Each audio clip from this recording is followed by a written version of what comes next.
Hi friends, எல்லாருக்கும் வணக்கம். Welcome to Joe சமையல். இன்றைக்கி நம்ம வீடியோவில் ஒரு கிச்சன் க்ளீனிங் டிப்ஸ் தான் பார்க்க போகிறோம் ஃப்ரெண்ட்ஸ். நைட் ரொட்டீன், அதாவது நைட் நான் தூங்க போகிறதுக்கு முன்னாடி என் கிச்சனை வந்து க்ளீன் பண்ணிவிட்டு இந்த மாதிரி தான் நான் படுப்பேன். ஸோ தட் உங்களுக்கு மார்னிங் வரும்போது உங்களுக்கு ஃப்ரெஷ்ஷாக இருக்கும், சமைக்கிறதுக்கு ஈஸியாக இருக்கும்.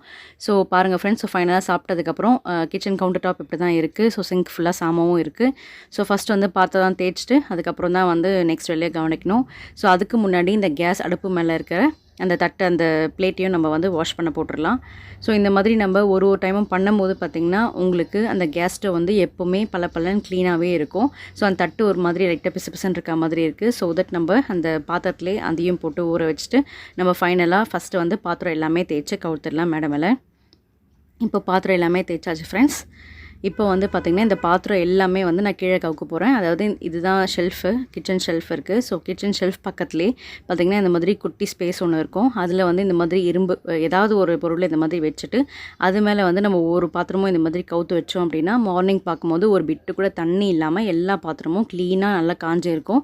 ஸோ தட் வந்தவுடனே இந்த காஞ்ச பாத்திரம் எல்லாமே நம்ம ஷெல்ஃபில் வந்து அடுக்கி வைக்க ஈஸியாக இருக்கும்.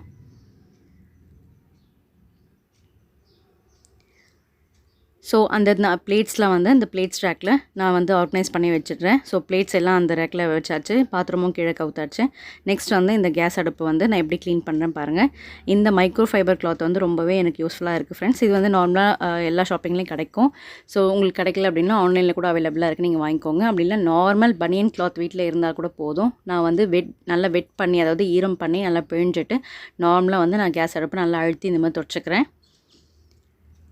நம்ம இந்த மாதிரி ஒரு தடவையும், அதாவது ஒரு தடவைனா நம்ம டெய்லி இந்த மாதிரி பண்ணும்போது பார்த்திங்கன்னா உங்களுக்கு டீப் க்ளீனிங் பண்ணும்போது ரொம்ப ஈஸியாக இருக்கும். ஸோ பார்த்திங்கன்னா அதே மாதிரி அந்த வெட் கிளாத்லேயே வச்சு இந்த ஃபுல்லாக அந்த கவுண்டர் டாப்பும் சரி, அந்த மேலே இருக்க டைல்ஸ்லையும் சரி, ஃபுல்லாக இந்த ஈர துணி வச்சு ஃபுல்லாகவே நான் தொடச்சி எடுத்துக்கிறேன். இந்த மாதிரி மேலே இருக்க அந்த பாத்திரம்லாம் நவுத்தி வச்சுட்டு அந்த ஃபுல்லாகவே வந்து நம்ம வந்து அழுத்தி நல்லா தொடச்சி எடுத்துக்கலாம். ஸோ அந்த ஈவன் அந்த டைல்ஸை கூட நம்ம சேர்த்து தொடச்சோம் அப்படின்னா உங்களுக்கு நான் எப்போவுமே வந்து பார்க்க க்ளீனாக இருக்கும். எந்த வித பூச்சி எறும்பு எதுவுமே வந்து உங்கள் கவுண்டர் டாப் மேலே வராது. நெக்ஸ்ட் ஸ்டெப் வந்து இந்த லைசாலோட கிச்சன் க்ளீனர் தான் யூஸ் பண்ணுறேன் ஃப்ரெண்ட்ஸ். இது வந்து அந்த கேஸ் ஸ்டவ் மேலே ஃபுல்லாக அந்த மாதிரி ஸ்ப்ரே பண்ணிவிட்டு நல்லா இந்த மாதிரி அந்த தட்டில் அந்த கிளாஸ் மேலே ஃபுல்லாகவே நல்லா ஸ்ப்ரே பண்ணிக்கோங்க. ஸ்ப்ரே பண்ணிவிட்டு வேறு ஒரு ட்ரை கிளாத், வேறு ஒரு கிளாத் வச்சு நல்லா அழுத்தி தொடச்சிருங்க. ஸோ தட் உங்களுக்கு அந்த கிச்சன் ஏரியாவும் நல்லா உங்களுக்கு நல்லா ஸ்மெல்லாக இருக்கும். அதே டைமும் பார்த்திங்கன்னா உங்களுக்கு டக்குன்னு க்ளீனாகவும் ஆகிடும். அந்த பிசுப்பு அதெல்லாம் எதுவுமே இருக்காது ஃப்ரெண்ட்ஸ். ஏன்னா இந்த கிச்சன் க்ளீனர் அந்த ஸ்ப்ரே வந்து உங்களுக்கு நல்லாவே இருக்குது. ஸோ பாருங்கள், நல்லா அந்த அழுத்தி நீங்கள் தொடச்சி எடுத்துருங்க. அந்த சைட்லலாம் வந்து நல்லா அழுத்தி தொடச்சி எடுத்துட்டிங்க அப்படின்னா சூப்பராக நல்லா க்ளீன் ஆகிடும் ஃப்ரெண்ட்ஸ். டெய்லி நான் இது தான் பண்ணுவேன். ஸோ தட் என்னோடய கிச்சன் வந்து நைட்டில் எப்போவுமே வந்து பார்க்க சூப்பராக இருக்கும். ஈவன் பகலில் சமைக்கும் போதுமே நம்ம ஒரு வாட்டியும் சமைச்சு முடிச்சிட்டோன்னே ஜஸ்ட் அந்த கேஸ் அடுப்பை வந்து நம்ம கையோடு தொடச்சி வச்சிட்டோம் அப்படின்னா நமக்கு டீப் க்ளீனிங் அப்போ ரொம்ப ஈஸியாக இருக்கும். எப்போவுமே வந்து நம்ம கிச்சன் உள்ளே நுழைஞ்சோடனே கிச்சன் அந்த அடுப்பு வந்து பார்க்கறதுக்கு நீட் அண்ட் குட்டாக இருக்கும்.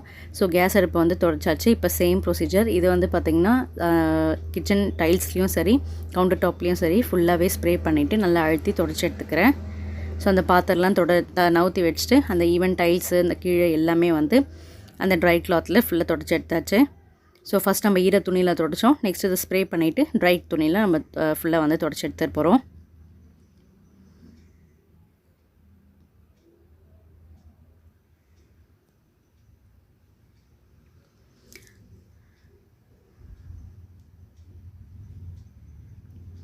ஸோ அவ்வளோதான் ஃப்ரெண்ட்ஸ். இப்போ வந்து பார்த்திங்கன்னா உங்கள் கேஸ் அடுப்பு பாருங்கள், ஃபஸ்ட்டு இருந்துச்சு எப்படி இருந்துச்சு, இப்போ பாருங்கள் எப்படி இருக்குன்ட்டு.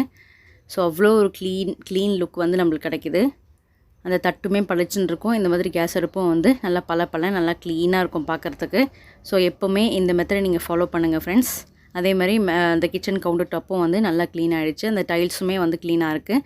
இதுதான் வந்து என்னோடய டெய்லி ரொட்டீன். நைட் நான் தூங்குறதுக்கு முன்னாடி இதுதான் நான் எப்போவுமே பண்ணிவிட்டு தான் நான் தூங்குவேன். நெக்ஸ்ட் வந்து சிங்க் ஏரியா பார்த்திங்கன்னா இந்த மாதிரி நான் வெட் கிளாத்தை துடைக்க மாட்டேன் ஃப்ரெண்ட்ஸ். நல்லா வாஷ் பண்ணியே விட்டுருவேன். அந்த சில்வர் நார் வச்சு ஃபுல்லாக சில்வர் ஸ்க்ரப் இருக்கு இல்லையா, அதில் வந்து இந்த லைசால் ஸ்ப்ரே பண்ணிட்டோ இல்லைனா வந்து சோப் ஆயில் வச்சோ வந்து ஃபுல்லாக தேய்ச்சிட்டு இந்த மாதிரி வாஷ் பண்ணி விட்டோம் அப்படின்னா சிங்க் ஏரியாவும் க்ளீன் ஆகிடும். நெக்ஸ்ட் டிப் வந்து உங்களால் ஷேர் பண்ணிக்கிறேன் ஃப்ரெண்ட்ஸ். மறுநாள் நம்ம என்ன செய்ய போகிறோமோ, சாம்பாரோ இல்லை வேறு எதாவது நம்ம செய்ய போகிறோமோ அதுக்கு தேவையான பொருள்லாம் நம்ம மேலே எடுத்து மூடி வச்சிட்டோம் அப்படின்னா காலையில் வந்து செய்கிறதுக்கு நம்ம ஈஸியாக இருக்கும். நான் சாம்பார் தான் வைக்க போகிறேன், அதனால் அதுக்கு தேவையான பருப்பு வந்து ஒரு பாத்திரத்தில் எடுத்து வச்சுட்டு அந்த பருப்பை கரெக்டாக நம்ம எங்கே எடுத்தோமோ அந்த இடத்துல வந்து கரெக்டாக ஆர்கனைஸ் பண்ணி மூடி வச்சிடலாம். ஸோ நம்ம எடுத்த பொருளை அங்கங்கே வச்சாலே வீடு வந்து எப்போவுமே நீட் அண்ட் குட்டாக இருக்கும் ஃப்ரெண்ட்ஸ்.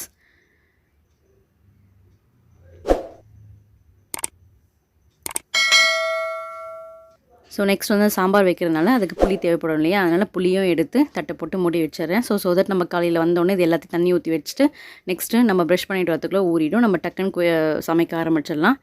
ஸோ கண்டிப்பாக இந்த வீடியோ உங்கள் எல்லாருக்கும் பிடிச்சிருந்துருக்கும் நினைக்கிறேன். இந்த வீடியோ உங்களுக்கு பிடிச்சிருந்தா கண்டிப்பாக இந்த வீடியோ லைக் பண்ணுங்கள், உங்கள் ஃப்ரெண்ட்ஸ் அண்ட் ஃபேமிலிஸ் கூட ஷேர் பண்ணுங்கள் ஃப்ரெண்ட்ஸ். இந்த மாதிரி மோட்டிவேஷன் வீடியோ உங்களுக்கு பிடிக்கும் அப்படின்னா கீழே கண்டிப்பாக கமெண்ட் பண்ணுங்கள். இந்த மாதிரி வீடியோஸ் நிறைய உங்களுக்கு ஷேர் பண்ணுறேன். இதே மாதிரி நெக்ஸ்ட் வீடியோவில் உங்களுக்கு திரும்ப மீட் பண்ணுறேன். அது வரைக்கும் தேங்க்யூ அண்ட் பாய். இன்னும் நீங்கள் சப்ஸ்கிரைப் பண்ணலாம் ப்ளீஸ் ஃப்ரெண்ட்ஸ், சப்ஸ்கிரைப் பண்ணிவிட்டு பெல் ஐக்கானை கிளிக் பண்ணி வச்சுக்கோங்க. பாய்.